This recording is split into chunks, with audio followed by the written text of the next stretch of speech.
Tous les Shabbats sont spéciaux, mais ce Shabbat, un peu plus spécial que les autres.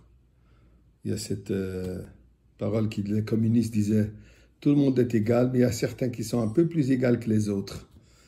Je dis cela puisque ce Shabbat, à part que nous avons deux parashotes, deux parshiot, Chukat et Balak, le sujet, ou les sujets discutés dans cette paracha, comme on a eu l'occasion de parler cette semaine, la prophétie de Bilam à propos de la venue de Mashiach, les bénédictions que Bilam a données au peuple juif. Mais à part cela, ou plutôt en plus de cela, relié à cela, ce Shabbat, c'est le 12e jour du mois de Tammuz. Vous savez, les chassidim, ils adorent des fêtes. Alors voilà, on en a encore une autre. 12 Tammuz, Tafresh Pezayin, en 1927, le rabbi précédent fut libéré de son exil. On l'a mentionné brièvement la semaine dernière. Le rabbi précédent a été arrêté par les forces communistes dû au fait qu'il propageait le judaïsme. Staline, Yemar Shemo, voulait détruire tout vestige de judaïsme et le rabbi précédent, seul avec ses chassidim, se sont battus contre cette autorité et ce qu'il a d'abord l'emprisonné avec l'intention d'une peine de mort. Ceci a été commué à plusieurs années en exil, ce qui était le 3 Tammuz, et finalement, le 12e jour du mois de Tammuz, on lui a annoncé qu'il est complètement libéré et peut retourner chez lui. C'était 2 jours. Le 12e jour, on lui a annoncé, étant donné que les bureaux officiels étaient fermés ce jour-ci, il fallait qu'il attende le lendemain. Donc, nous avons 2 jours de fête, Yud Bet et Yud Gimel Tammuz, jour de la libération du rabbi précédent de la prison. Bon, mais en quoi est-ce que ça nous concerne? On peut se poser la question. Une histoire 1927. Il y avait beaucoup de tzadikim qui ont été se retrouver en prison. Et bien sûr que d'ailleurs, toutes leurs dates sont importantes. Mais pourquoi de faire de cette date Chag HaGeula, la fête de la libération? Eh bien, mes chers amis, le sens il est le suivant. Cette libération que le rabbi précédent a méritée, comme il écrit lui-même, Lo oti bilvad, ce n'est pas seulement pour moi que c'est important, là que moi j'ai été libéré, mais tout juif et même tout celui qui n'est que appelé au non-juif, même celui qui n'est pas conscient qu'il est juif, ça l'affecte. Et de quelle manière ça nous affecte? De quelle manière ça l'affecte? Et voilà, nous regardons aujourd'hui tout ce temps qui est passé.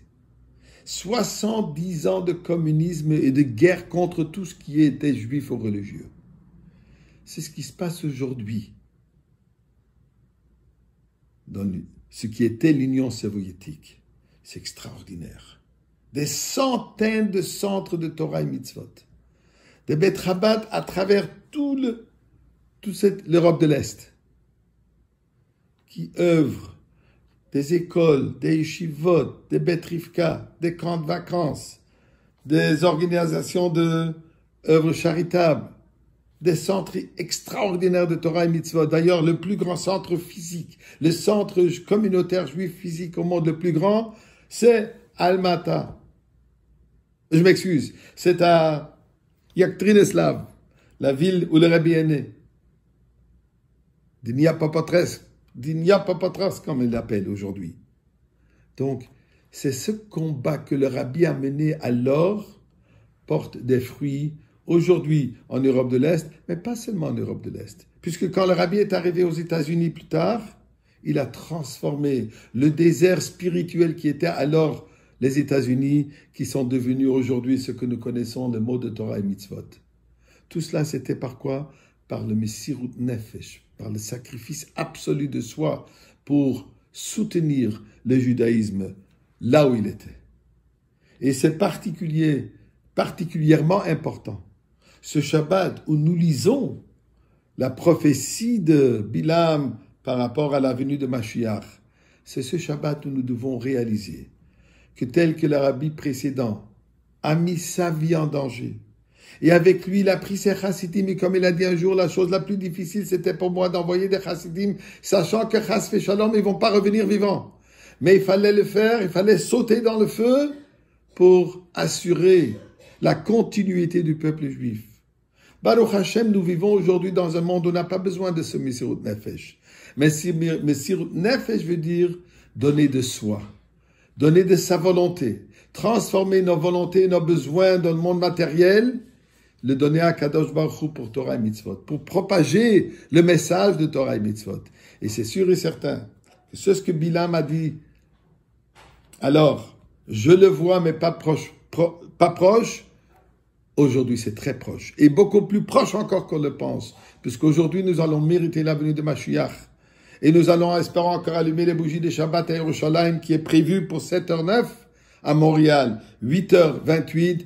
Et on se retrouve avec les bougies de Shabbat dans le Beth Amikdash en voyant le Nerot Shel Tzion.